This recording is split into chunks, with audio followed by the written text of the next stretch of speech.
You ask Tiger to solve. This deals with linear equations with one unknown. The final result is f equals -1/2. Let's solve it step by step.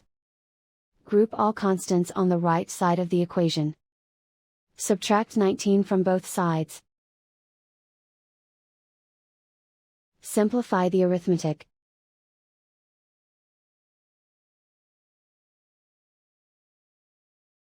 Isolate the f. Divide both sides by 8. Simplify the fraction. Find the greatest common factor of the numerator and denominator. Factor out and cancel the greatest common factor. And so the final result is f equals -1/2.